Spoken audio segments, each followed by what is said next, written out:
BSc third year में इसके अंदर नेक्स्ट टॉपिक है इसके अंदर आपके इसके अंदर जिसमें बताया था आपको इसके अंदर रेशम कीट के कौन कौन से रोग पाए जाते हैं या रेशम कीट में इसके अंदर कौन कौन सी डिजीज होती है। डिजीजेज ऑफ इसके अंदर सिल्कवर्म या रेशम कीट के रोग में इसके अंदर आपको डिफरेंट टाइप के इसके अंदर डिजीज जो इसके अंदर फंगस के कारण या फंजाई के कारण है, वायरस के कारण, बैक्टीरिया के कारण, अलग अलग कारकों के कारण होती है। उसमें इसके अंदर जैसे बैक्टीरिया के द्वारा आपको बताई थी फ्लेचेरी लास्ट इसके अंदर डिजीज बताई थी। उसके बाद में नेक्स्ट इसके अंदर डिजीज या रोग जो सिल्कवर्म में पाया जाता है उसे कहा जाता है सोटो रोग। सोटो रोग या इसके अंदर कह सकते हैं सोटो डिजीज होती है वह इसके अंदर मुख्य रूप से इसके अंदर यह किसके द्वारा होती है,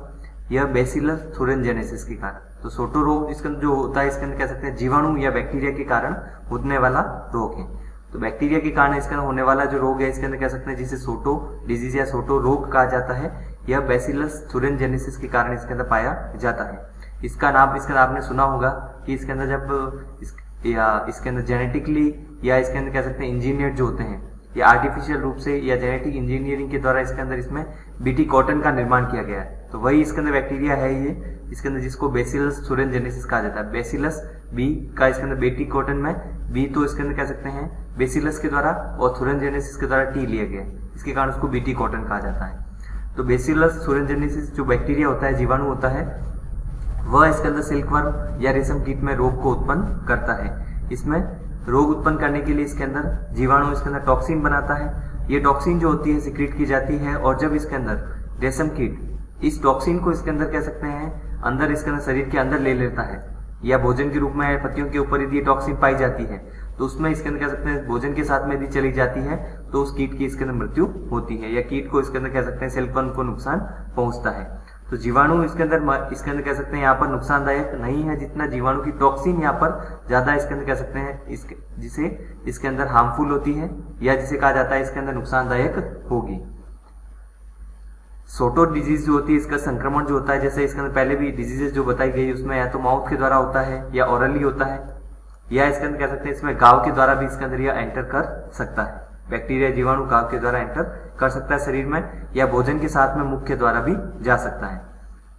इसमें इसके अंदर कह सकते हैं रोग के मुख्य लक्षण जैसे एपेटाइट लॉस या जिसको कहा जाता है भूख में कमी होना, एपेटाइट इसके अंदर लॉस होना, सुस्ती इसके अंदर शरीर में आना, स्लगिश जिसे कहा जाता है सुस्त होना इत्यादि इसके अंदर लक्षण पाए जाते हैं सोटो डिजीज या इसके अंदर रोग में। इसके अलावा इसके अंदर शरीर में संकुचन श्रिंकेज इसके अंदर होने लग जाता है क्योंकि इसके अंदर शरीर में से जो मटेरियल होता है इसके अंदर वह धीरे धीरे बाहर आने लग जाता है जिसके कारण शरीर इसके अंदर संकुचित हो जाता है, श्रिंकेज होने लग जाता है। इसके बाद में पैरालाइज होती है, पर्टिकुलर इसके अंदर जो पार्ट होता है उसके अंदर उसमें पैरालाइज होगी। इसके अंदर शरीर में इसके अंदर कह सकते हैं जो ऑर्गन होते हैं शरीर के इसके अंदर कह सकते हैं इसमें जो संरचनाएं पाई जाती है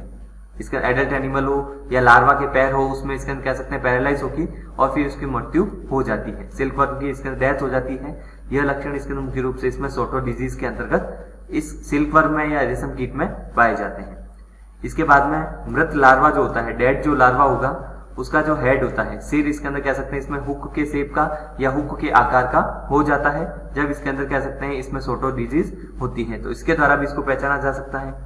इसके अलावा इसका शरीर इसके अंदर गहरे या डार्क ब्राउन कलर का हो जाता है जब इसके अंदर ये रोग होता है। तो डार्क ब्राउन कलर की इसके अंदर कह सकते हैं शरीर का यदि कलर होता है तो वह इसके अंदर रेशम कीट सोटो डिजीज या रोग से ग्रसित होता है। और लार्वा इसका हुक के समान दिखाई देता है, सिर जो होता है इसका हुक के शेप का दिखाई देता है तो वह सोटो या इसका डिजीज या रोग से ग्रसित होगा। इसका नियंत्रण इस प्रकार किया जा सकता है कि जो टॉक्सिक या टॉक्सिन जो इसके अंदर कह सकते हैं बैक्टीरिया के द्वारा बनी है इसको शरीर में जाने से रोका जाए। इसको कैसे रोका जा सकता है, क्योंकि इसके लीफ या पत्तियों पर पाई जाने वाली टॉक्सिन यदि इसके अंदर एनिमल अपने शरीर में ले लेता है और उसके बाद उसको निगल लेता है शरीर के अंदर माउथ में लेकर उसको निगलने इसको कहा जाता है स्व एलाविंग। स्व एलाविंग या निगलने की क्रिया जो होती है उसको इसके अंदर यदि रोक दिया जाए, टॉक्सिक इसके अंदर माउथ में चली गई कोई बात नहीं, लेकिन शरीर के अंदर माउथ के द्वारा अंदर और आगे वाले पार्ट में नहीं जानी चाहिए जिसको निगलना कहा जाता है जो कि डाइजेशन प्रोसेस में होता है। तो निगलना इसके अंदर कह सकते हैं उसको यदि इसके अंदर कह सकते हैं रोक सकें तो इसके अंदर कह सकते हैं इस रोग का नियंत्रण किया जा सकता है जो कि सोटो डिजीज के अंतर्गत होता है। महत्वपूर्ण इसलिए क्योंकि बीटी कॉटन जो बनाई गई है जो कि इसके जेनेटिकली इंजीनियर्ड है इसके अंदर वह बेसिलस थुरिनजेनेसिस के द्वारा इसके अंदर कह सकते हैं सोटो डिजीज भी होती है, वह बेसिलस थुरिनजेनेसिस बैक्टीरिया के द्वारा होती है। ग्रेसेरी जो रोग होता है वह वायरस के कारण होता है, वायरस जनित रोग है, या इसके अंदर कह सकते हैं कॉजिव एजेंट जो होता है, कॉजेटिव एजेंट जो होता है, या इसके अंदर कह सकते हैं किसके द्वारा ये रोग होता है उसको कहा जाता है ग्रेसेरी रोग है, और वायरस के कारण होता है। वायरस भी कौन सा? बोरेलाइना बोम्बाइसिस। बोरेलाइना बोम्बाइसिस जो है वायरस, उसके द्वारा इसके अंदर ग्रेसेरी रोग होगा। इसमें रेशम कीट का संक्रमण जो होता है किसके द्वारा होगा? संक्रमित यदि वह मलबरी लीफ या शहतूत की पत्तियां खा लेता है तो इसमें इसके अंदर संक्रमण या इन्फेक्शन हो सकता है। ग्रेसेरी लार्वा जो होता है, जब इसके अंदर इस प्रकार का ग्रेसेरी रोग से संक्रमित हो जाता है तो व्हाइट या सफेद दूध जैसा इसके अंदर द्रव उसके द्वारा सिक्रेट किया जाता है, जिसको कहा जाता है व्हाइट, इसके अंदर मिल्की दूध जैसा इसके अंदर सफेद इसके अंदर द्रव या फ्लूइड इसके अंदर उसके द्वारा सिक्रेट किया जाता है। तो वह इसके अंदर कह सकते हैं फ्लूइड या व्हाइट रंग का इसके अंदर जब इसके अंदर द्रव सिक्रेट किया जाता है लार्वा के द्वारा, तो उसमें यह लक्षण जो होता है इसके अंदर ग्रेसेरी रोग से ग्रसित होता है। त्वचा इसकी ज्यादा इसके अंदर ऑयली या तेलीय हो जाती है, शाइनी या चमकीली ज्यादा हो जाती है, चमकीली इसके अंदर होना और त्वचा का तेलीय या ऑयली होना इसके अंदर कह सकते हैं इस रोग का लक्षण होता है। त्वचा इसके अंदर कह सकते हैं इसकी पतली हो जाती है, थिन हो जाती है और फ्रेजाइल हो जाती है, आसानी से टूटने योग्य हो जाती है, या बहुत ज्यादा नाजुक हो जाती है।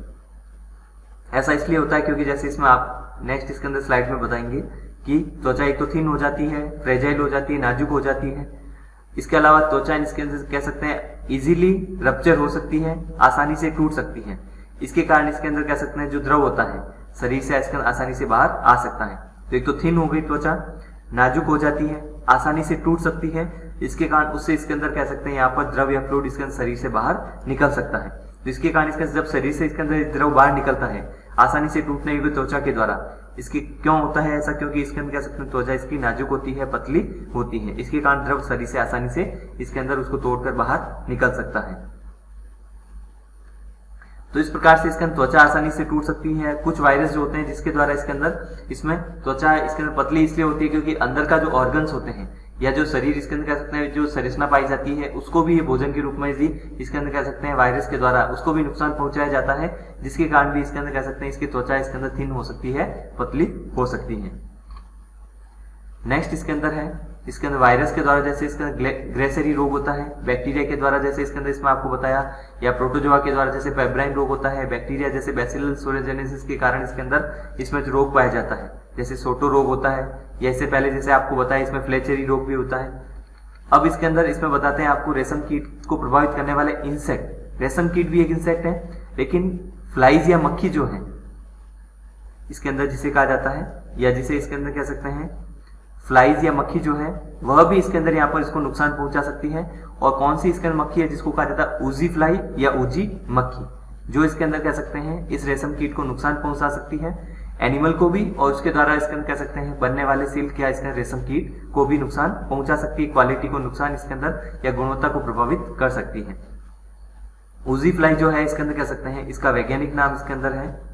जैसे इसमें दिया गया है एक्सोरिस्टा इसके अंदर बोम्बाइसिस,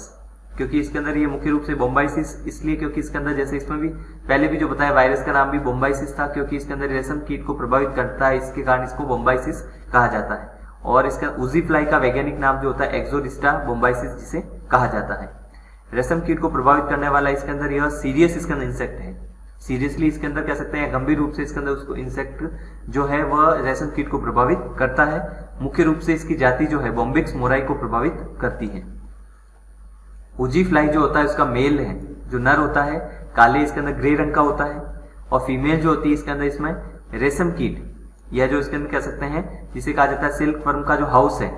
उसमें एंटर करती है, और रेशम कीट के शरीर पर उसके शरीर पर इसके अंदर कह सकते हैं क्रीमी व्हाइट कलर के अंडे देती है। क्रीमी इसके अंदर व्हाइट या सफेद कलर के अंडे देती है, और इसके अंदर मादा जो रेशम कीट होता है उसके द्वारा ये अंडे दिए जाते हैं। मेल जो होता है इसका काले ग्रे रंग का होगा। 2 से 3 दिन बाद इसके अंदर कह सकते हैं जो अंडे दिए जाते हैं क्रीमी व्हाइट कलर के वह अन्य संरचना अंडे इसके देने के बाद में अंडे परिवर्तित होते हैं अन्य संरचना जिसको कहा जाता है मैगट में परिवर्तित होते हैं। और मैगट जो होता है उसमें स्फुटन होता है। मैगट में इसके अंदर स्फुटित होना मतलब अंडे इसके अंदर टूटकर उसमें से जैसे लार्वा बाहर निकलता है। शरीर इसके अंदर कह सकते हैं जो इसकी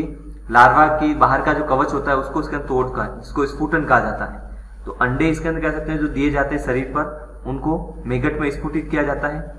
ये इसके अंदर कह सकते हैं जो अंडे इसके अंदर कह सकते हैं मैगट में स्फुटित होते हैं। इसके बाद इसके अंदर कह सकते हैं जब ये सफेद कलर के जो अंडे दिए जा रहे हैं, ये अंडे इसके अंदर कह सकते हैं किसके दिए जा रहे हैं, ऊजी फ्लाई की बात करें तो ऊजी फ्लाई के अंडे जो दिए जाते हैं उसमें स्फुटन होता है। स्फुटन के बाद में जिसमें से जो फ्लाई बाहर निकलती है छोटे छिद्र के द्वारा लार्वा के शरीर में इसके अंदर कह सकते हैं एंटर करती है। छोटे इसके अंदर कह सकते हैं लार्वा के शरीर पर छिद्र बना देती है। इन पोर के द्वारा या छिद्र के द्वारा इसके अंदर यह एनिमल जो होता है मैगट में जो स्फुटित होता है इसके आंतरिक संरचना को भोजन के रूप में खाते हैं। तो जैसे इसके अंदर लार्वा जो शरीर का पाया जा रहा है उसमें से जब अंडे इसके अंदर कह सकते हैं पाए जाते हैं, अंडे के कवच को तोड़ा जाता है, तो कवच तोड़कर जब इसमें से ऊजी फ्लाई निकलती है तो इसमें जो छेद इसके अंदर कह सकते हैं बनाती है और इन छेद के द्वारा इसके अंदर जो कि लार्वा के शरीर पर पाए जाते हैं उसमें से एनिमल इसके अंदर कह सकते हैं फ्लाई जो होती है वह बाहर अंदर की ओर प्रवेश करती है और जो इंटरनल जो पार्ट होता है आंतरिक इसके अंदर कह सकते हैं जो कंटेन होता है उसको इसके अंदर ये फूड या भोजन के रूप में खाती है। इसका भोजन जो होता है इसके अंदर कह सकते हैं फ्लाई का, वह इसके इंटरनल पार्ट होंगे। ऊजी फ्लाई को इसके अंदर कह सकते हैं इसको नियंत्रण किया जा सकता है, नियंत्रित किया जा सकता है। मैस या जाली लगाकर इसके अंदर कह सकते हैं इसको नियंत्रित भी किया जा सकता है जो कि खिड़कियों पर, विंडो पर और इसके अंदर कह सकते हैं दरवाजों पर या डोर पर लगाई जा सकती है और ऊजी फ्लाई को नियंत्रित करके भी इसके अंदर रेशम कीट को यहाँ पर बचाया जा सकता है। इसके अलावा दूसरा जो मेथड होता है इसके अंदर कह सकते हैं ऊजी ट्रैप। इसका अर्थ होता है इस फ्लाई को इसके अंदर पकड़ने के लिए ट्रैप का यूज किया जाता है, जिसके कारण भी इसके अंदर रेशम कीट के घर में इसके अंदर ट्रैप का यूज करके भी ऊजी फ्लाई को नियंत्रित कर सकते हैं और इसके अंदर यहाँ पर इसके अंदर रेशम कीट को इसके अंदर जो आंतरिक भाग होता है जिसको भोजन के रूप में खाता है उसको बचाया जा सकता है। तो ऊजी फ्लाई भी इसके अंदर जैसे बैक्टीरिया, वायरस, फंजाई और प्रोटोजोआ रेशम कीट को नुकसान पहुंचाते हैं, उसी प्रकार से इसके अंदर एक इंसेक्ट दूसरे इंसेक्ट को नुकसान पहुंचाता है जिसको कि ऊजी फ्लाई कहा जाता है, जो कि आर्थ्रोपोडा का ही जंतु है और रेशम कीट भी आर्थ्रोपोडा का ही जंतु होता है जो कि इसके अंदर जिसे सलब या मौत भी कहा जाता है। तो यह फ्लाइज जो होती है इसके अंदर इसको नुकसान पहुंचा सकती है जो कि इसके अंदर कह सकते हैं इसको शरीर को नुकसान पहुंचाती है और इसके अंदर कह सकते हैं इसकी क्वालिटी या इसके बनने वाले सिल्क या रेशम कीट को भी इसके अंदर इसे नुकसान पहुंचेगा। इसके बाद में नेक्स्ट टॉपिक है इसके अंदर आपके रीलिंग। रीलिंग जो प्रोसेस होता है इसके अंदर जब इसके अंदर कोकून का निर्माण हो जाता है तो कोकून इसके अंदर जो निर्माण हुआ है इसको इसके अंदर कह सकते हैं इससे कोकून जो इसके अंदर बना है उससे रेशम कीट को धागे के रूप में निकालना, थ्रेड के रूप में जो अलग करना इसके अंदर प्रोसेस होता है वह रीलिंग के द्वारा किया जाता है।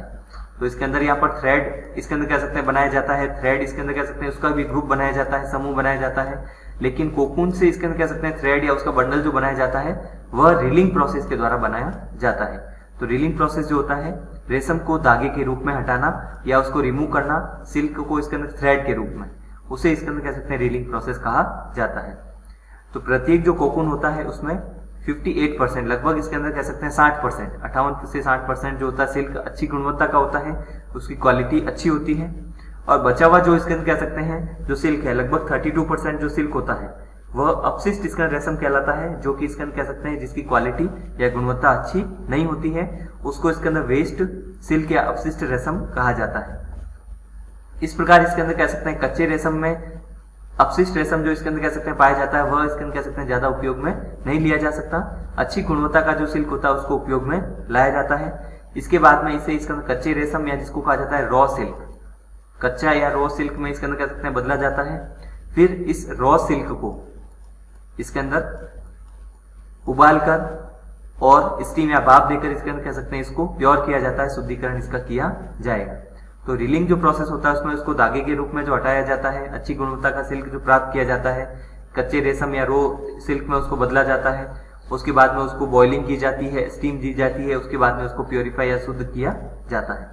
तो प्रत्येक इसके अंदर कह सकते हैं जो इसके अंदर कोकून जो पाया जा रहा है उसको थ्रेड के रूप में अलग जो किया जाता है रीलिंग प्रोसेस में, उसके 4 चरण पाए जाते हैं, 4 स्टेप होते हैं। 4 स्टेप में इसके अंदर यहाँ पर इसके अंदर कह सकते हैं रिएक्शन कंप्लीट होगी। सबसे पहले इसके अंदर कोकून जो पाया जाता है उसको ड्राई किया जाता है, सुखाया जाता है। सुखाने के बाद में, सुखाने में इसका अर्थ होता है इसके अंदर जो इसमें गीला या इसके अंदर कह सकते हैं जल होता है उसको इसके अंदर कह सकते हैं उसमें से कोकून से बाहर निकालना। फिर उस कोकून को इसके अंदर सुखाने के बाद में उसको बॉईल किया जाता है, बॉइलिंग की जाती है या उसको उबाला जाता है। उसके बाद में ब्रशिंग की जाती है जिससे इसके अंदर थ्रेड के रूप में या बंडल के रूप में इसके अंदर कह सकते हैं उसको अलग किया जाता है। एक्स्ट्रा थ्रेड होते हैं उसको इसके अंदर कह सकते हैं उसमें से निकाला जाता है। फिर उसके बाद में रीलिंग प्रोसेस की जाती है जो कि मुख्य रूप से जैसे चरखा जैसे इसके अंदर कह सकते हैं पुरानी पद्धति उसके द्वारा भी की जा सकती है। अभी जैसे इसके अंदर कह सकते हैं वर्तमान में अन्य इसके अंदर कह सकते हैं विधियां भी इसके अंदर इससे इसके रीलिंग प्रोसेस के लिए उपयोग में ली जाती है, लेकिन ट्रेडिशनल मेथड जो है चरखा वह भी इसके अंदर कह सकते हैं यहाँ पर उपयोग में लाया जाता है। तो यह जो प्रोसेस होता है रीलिंग का, जिसमें इसके अंदर थ्रेड या धागे के रूप में निकालना, वह इसके अंदर रीलिंग प्रोसेस के अंतर्गत आता है। जैसे फर्स्ट इसके अंदर मेथड जो होता है, इसमें कोकून को ड्राई किया जाता है, सुखाया जाता है। इसमें सुखाया या ड्राई इसलिए किया जाता है, सबसे पहले तो कोकून में इसके अंदर कह सकते हैं प्यूपा अवस्था पाई जाती है। प्यूपा अवस्था इसके अंदर कह सकते हैं जो लार्वा होती है कैटरपिलर, उससे प्यूपा अवस्था बनती है, तो वह प्यूपा इसके अंदर कोकून में पाई जाती है। तो उसको इसके अंदर प्यूपा अवस्था को उसमें से कोकून से बाहर निकालना, उसको इसके अंदर पुश करके या दबाकर इसके अंदर कह सकते हैं प्यूपा को इसके अंदर जब ड्राई किया जाता है उसमें से बाहर निकाला जाता है। तो प्यूपा को इसके अंदर कह सकते हैं बाहर निकालना, या उसको अंदर ही डेथ करके इसके अंदर कह सकते हैं उसको बाहर निकाला जाता है। और इसके अंदर कह सकते हैं ऐसा इसलिए किया जाता है क्योंकि अब इसके अंदर प्यूपा अवस्था को जब बाहर नहीं निकालेंगे तब तक कोकून को रीलिंग के लिए उपयोग में नहीं लाया जा सकता। तो पहले प्यूपा जो होते हैं, जो इसके अंदर कह सकते हैं जीवित अवस्था में कोकून में पाए जाते हैं, उनको किल किया जाता है, मारा जाता है, और कोकून से इसके अंदर कह सकते हैं इनको बाहर निकाला जाता है, जिससे इसके अंदर आगे के जो रीलिंग के लिए जो प्रोसेस है उसको इसके अंदर किया जा सके।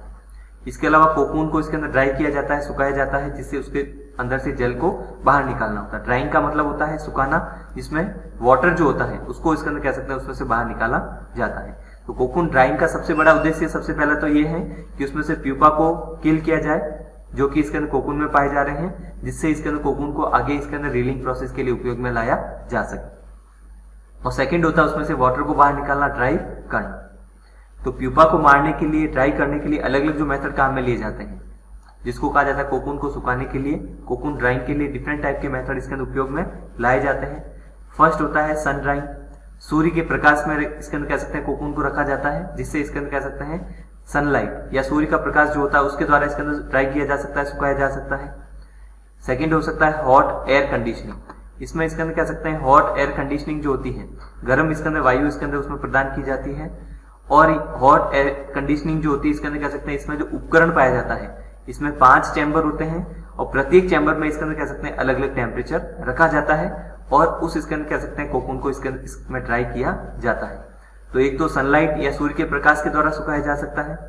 दूसरा हॉट एयर कंडीशनिंग जो उपकरण होता है, जैसे इसके अंदर कह सकते हैं गर्म वायु इसके अंदर कह सकते हैं इस उपकरण में इसके अंदर, जिसमें अलग अलग इसके अंदर चैम्बर में अलग अलग टेम्परेचर के द्वारा इसके अंदर उसको ड्राई किया जाएगा। स्टीम स्टीफलिंग इसके अंदर कह सकते हैं, स्टीफलिंग इसके अंदर जैसे यहाँ पर कोकून को दबाया जाता है, जिसको स्टीफलिंग कहा जाता है, क्योंकि इसमें से प्यूपा को बाहर निकालना है, किल करना है। तो इसमें स्टीम या भाप का इसके अंदर कह सकते हैं उपयोग किया जा रहा है। जैसे स्टीम स्टीफलिंग का अर्थ होता है भाप द्वारा इसके अंदर कह सकते हैं प्यूपा को दबाना और किल करना, जिससे इसके अंदर आगे उसको रीलिंग के लिए उपयोग में ला सके। तो स्टीम स्टीफलिंग जो होती है, स्टीम का अर्थ होता है भाप, और उसके बाद स्टीफलिंग का अर्थ होता है दबाना, जिसमें प्यूपा अवस्था उससे बाहर निकल सके। तो भाप के द्वारा कोकून को दबाकर इसके अंदर कह सकते हैं प्यूपा अवस्था को इसमें किल किया जाता है, मारा जाता है, जो कि इसके अंदर कोकून के सुखाने का या ड्राई करने का इसके अंदर तीसरा मेथड हो सकता है। इस विधि को भी काम में लिया जा सकता है। तो सबसे पहले कोकून को इसके अंदर कह सकते हैं रीलिंग प्रोसेस में ड्राई किया जाता है, सुखाया जाता है, प्यूपा को मारा जाता है, और इसको सुखाने के लिए, ड्राई करने के लिए 3 मेथड काम में लिए जाते हैं। फर्स्ट सूर्य का प्रकाश, उसके द्वारा हॉट एयर कंडीशनिंग, जिसमें अलग अलग टेम्परेचर अलग अलग चैम्बर में इसके अंदर प्रदान किया जाएगा, और स्टीम या भाप के द्वारा भी इसके अंदर कोकून को मारकर इसके अंदर कोकून को इसके अंदर दबाकर उसमें से प्यूपा अवस्था को मारकर इसके रिलीफ के लिए आगे भेजा जा सकता है। तो तीसरा मेथड होता है इसके अंदर कह सकते हैं स्टीम या भाप के द्वारा भी किया जा सकता है। नेक्स्ट इसके अंदर रीलिंग के लिए जो स्टेप होगा उसे कहा जाता है इसके अंदर कोकून को इसके अंदर बॉईल करना या उबालना, जिसमें कौन कौन से इसके अंदर कह सकते हैं विधियां काम में ली जाती है उसके बारे में आपको बताएंगे।